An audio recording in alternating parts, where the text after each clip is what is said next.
Hello and welcome dear students. Today we will be discussing the unitary and federal systems of government. Dear students, as you may be aware of the fact that modern political regimes are classified on the basis of territorial distribution of powers, that is, how the powers of the government are distributed between the center and the various administrative regions.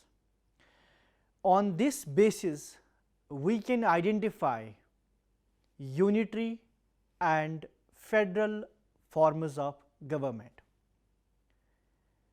In this lecture, we will be discussing these two types of governments, their features, as well as the difference between the two. I will first start with the federal system, its meaning and features. The word federation has been derived from the Latin word feudus, which means treaty, contract or compact. Thus, a federal state is seen as a compact or association of states or provinces due to an agreement or treaty. It is an arrangement by which many relatively autonomous parts come together to make a whole. It refers to a structurally and functionally divided government into national governments and its constituent parts called provinces or states. The political institutions, their compositions and the functioning of federal states necessarily reflect this associational relationship. Robert Garran has defined federalism as a form of government in which sovereignty or political power is divided between the central and provincial governments, so that each of them within its sphere is independent of the other. William S. Livingstone also defines federalism as a form of political and constitutional organization that unites into a single polity a number of diversified groups or component politics, so that the personality and individuality of component parts are largely preserved, while creating in the new totality a separate and distinct political and constitutional unit. According to William H. Riker, federalism is a political organization in which government activities are divided between regional governments and a central government in such a way that each kind of government has some activities on which it makes final decisions. It is in this context federalism is a form of government where the powers are distributed between the central and provincial governments, and both have their separate and well defined areas of authority. Here, the totality of government power is divided and distributed by the national constitution between a central government and those of the individual states. Usually, a federation has two levels of government. One is the government for the entire country, that is usually responsible for a few subjects of common national interest. The others are governments at the level of provinces or states that look after much of the day-to-day administering of their state. Both these levels of governments enjoy their power independent of the other.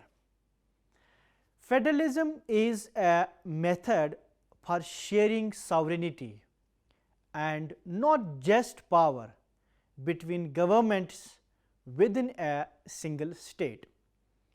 It is a constitutional device presupposing a formal political agreement establishing both the levels of government and their spheres of authority.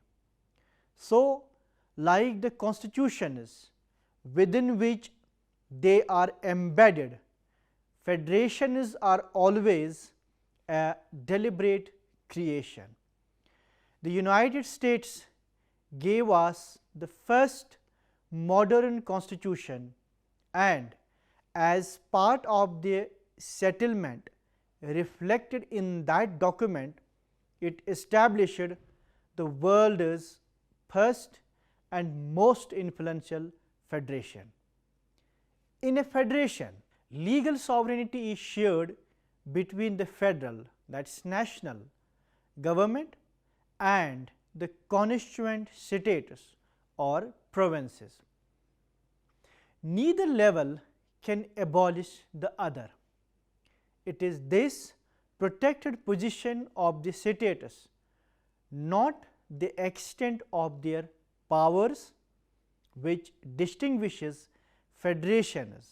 For example, America and Canada from unitary governments such as in United Kingdom and France, as will be discussed later.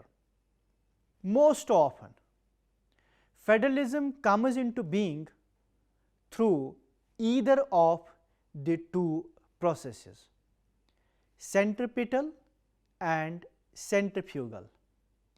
In the centripetal process, the constituent units take the initiative in the formation of the federation.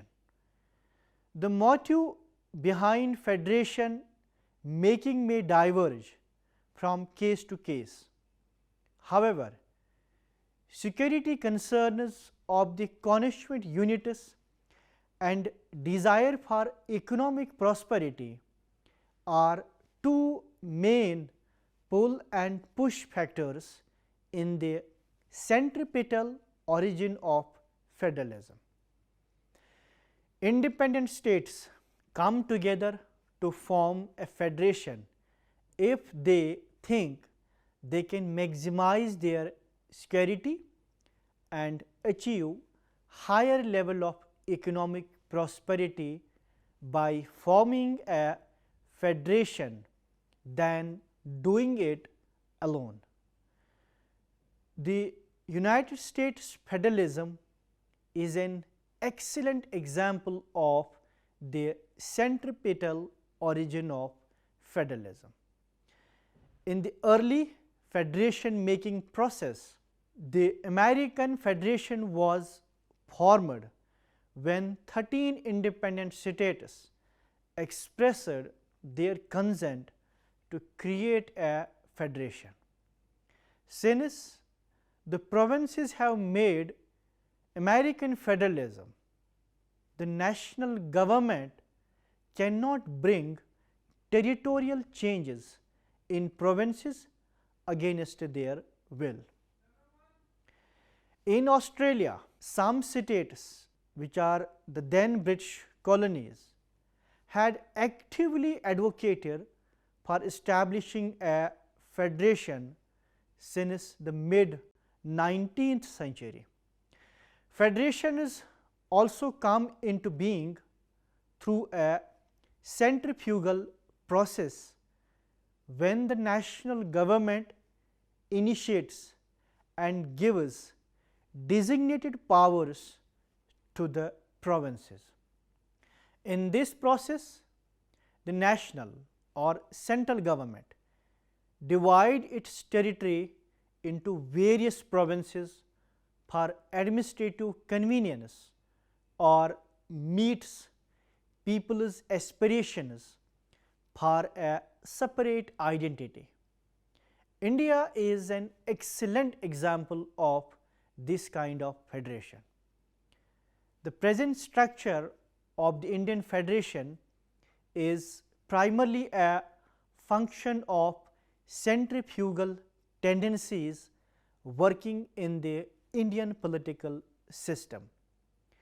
In the Indian constitutional scheme, the central or union government and parliament have the authority to redraw state borders and create new states. By adding new territory in the Indian Federation or by dividing a state into two or more states and by extracting territories from two or more states. The national government can also unite two provinces together. Federation is identified by some common characteristics shared by different forms of federal states. The major characteristics and features of federal system of government are: number 1, division of powers. Division of powers is a defining feature of federal states. Power is divided on two bases. One is territory and second is functions. Territorially, the power to govern is divided into central or national and various constituent units, popularly known as state or province or regional governments. Every province is made of its fixed territory, population and government. Functionally, power is divided between national and provincial governments. Secondly, dual government and citizenship. As a result of territorial division of power and creation or coming together of many constituent units, there are two government levels in federal states, the provincial and national. Coexisting side by side, both the levels of government have their legislature, executive and judiciary. Both levels of government exercise exclusive power over their citizens in their respective jurisdictions.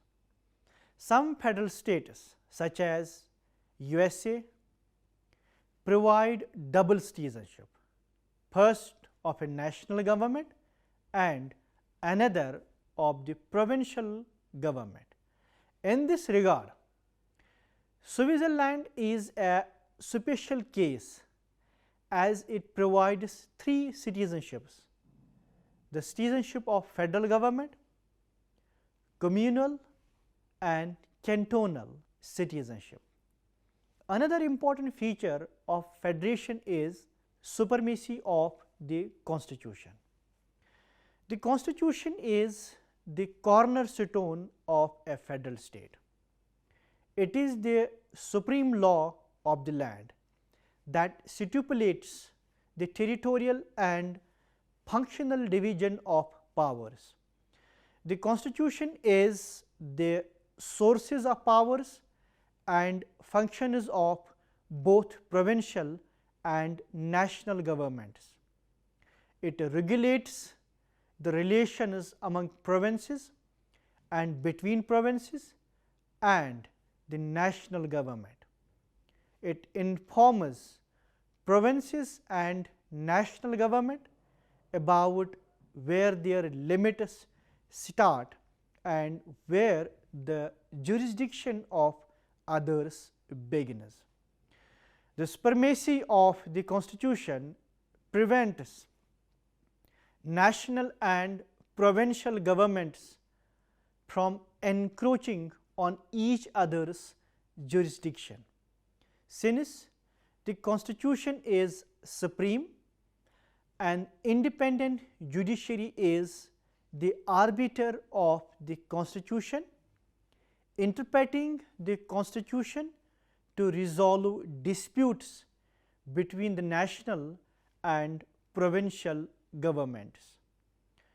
Constitutional supremacy provides the foundation for and guarantees the smooth functioning of federal states.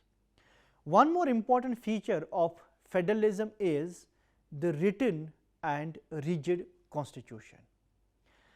The rigidity of the Constitution is a defining feature of federal states. A rigid Constitution is a Constitution that cannot be changed unilaterally either by states or the center. In other words, the powers and roles of either constituents or the national government cannot be reduced or increased by either of them alone. The rigid Constitution guarantees autonomy and prevents encroachment and infringement of rights by one level of government against another level of government. Dear students, let us now talk about unitary system of government. The form of government in which the Constitution concentrates all powers in the single central government is known as a unitary government.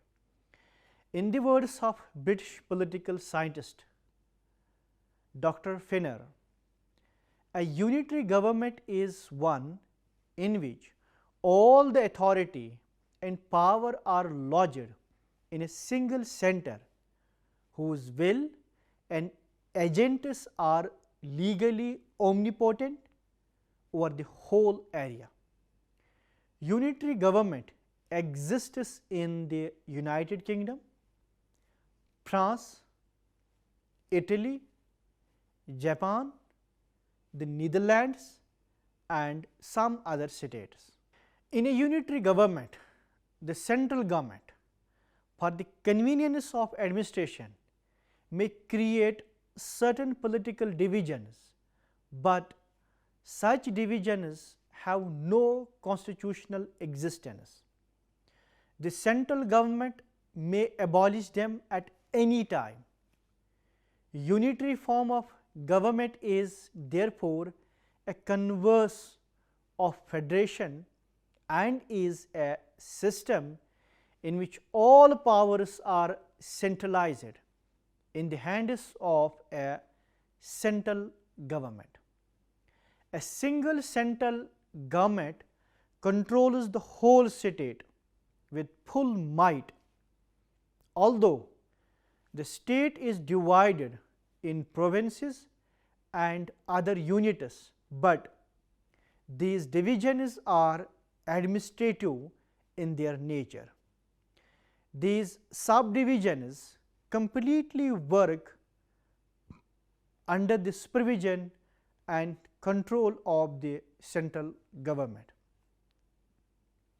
And it has been argued earlier, the unitary constitution does not preclude the exercise of subsidiary lawmaking bodies like local councils or corporations, and the powers which are exercised by these local bodies are at the discretion of the central government.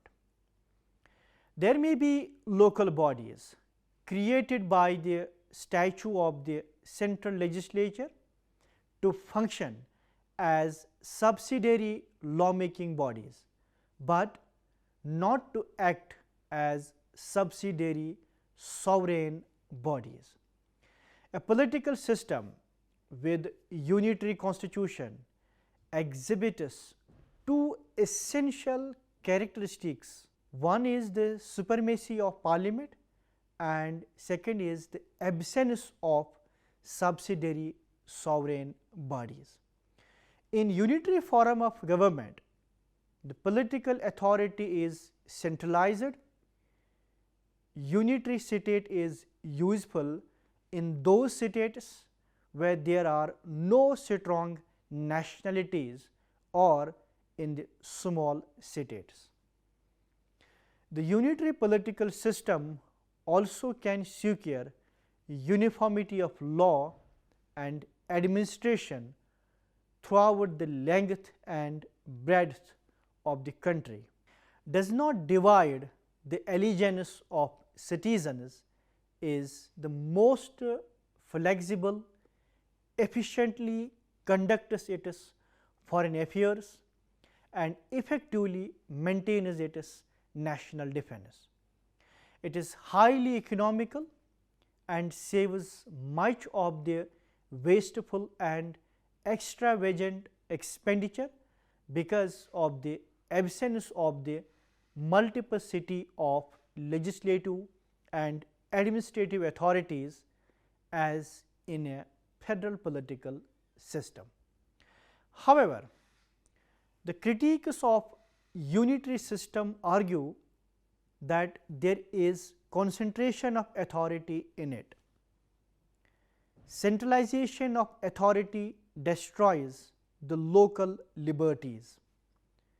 It discourages popular interest in public affairs and leads to the creation of a large centralized bureaucracy and is undemocratic because it discourages popular interest and participation in public affairs. Dear students, there are some important or major features of a unitary system which are single government. In unitary government, there is only one integrated system of government. The central government consisting of a legislature and an executive exercises powers over the territory of the entire state. Accordingly, supreme power belongs to the central government alone. Secondly, there is a provision of concentration of power. Concentration of power in a single center is the basis of a unitary government. There is no constitutional division and distribution of powers. In this system, there is no province or provincial governments, and constitution empower the central government to legislate, execute and adjudicate with full might. There is no any other institution to share governmental powers with the central government. On one side, central government has full powers to rule without any external pressure and runs the state administration with confidence without any fear and terror. On the other hand, the rulers exercise their powers in absolute way without any check. One more important feature is administrative units are at the mercy of the center. The administrative units created under a unitary government have no constitutional existence. Therefore, these can be abolished or reorganized without amending the constitution. Then there is a provision of written or unwritten constitution. The constitution of a unitary state may be either written or unwritten. For example, the United Kingdom has a unitary government with an unwritten constitution, but the Netherlands, another unitary state, has a written constitution. Another important feature is the flexibility of the constitution. In a unitary government, the constitution may be rigid or flexible, but generally the constitutions of unitary governments are flexible. A rigid constitution is required only in federation in order to establish firm and safe relations between the center and federating units. Constitution of unitary system has an advantage that it may be changed according to the needs of time and changing circumstances. A constitution is a document necessary to run a state according to the changing orientations. People's desires change with the passage of time and constitutions are amended accordingly. Its flexibility paves way for its progressiveness. Constitutions of the unitary systems are evolutionary and may face any immediate situation. One more important feature is supremacy of legislature. In unitary system, there is one supreme legislature. It is the supreme lawmaking body in the land. Its actions are not subject to judicial review. For instance, theoretically, the British Constitution established supremacy of Parliament. There is no judicial review and no authority can declare the laws made by British Parliament as unconstitutional. Another important feature is single citizenship. In a unitary government, there is single citizenship, the citizenship of the whole country. My dear students, let us now talk about the difference between unitary and federal system. The discussion that we have made implicit many of the major differences between the two forms of governments. However, for a better and comprehensive understanding, it is pertinent to deal with them elaborately. The first major difference between the two lies in the sources of power. The constituent units in a federal system have well defined power of their own, not delegated by the center, but inherent in them. The Constitution is the source of power for the constituent unit, not the federal government, while the central government is the main authority of power, which devolves the power to lower units. It is not the Constitution, but the central authority which is the main source of power for the lower units. The second difference can be deciphered by looking at the nature of power in the two political systems.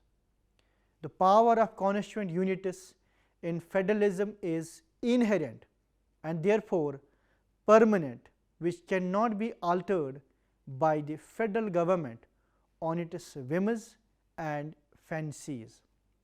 It is power sharing rather than devolution of power, as the Constitution guarantees the distribution and can only be altered in a constitutional framework. The power in unitary system is devolved and decentralized and hence not permanent, and so can be taken away at will by the central government without even considering the consent of the lower units. There also is a hierarchical relation between the center and the units. The former is supreme and the latter is subordinate. Hence, power is temporary in the unitary system and permanent in the federal system.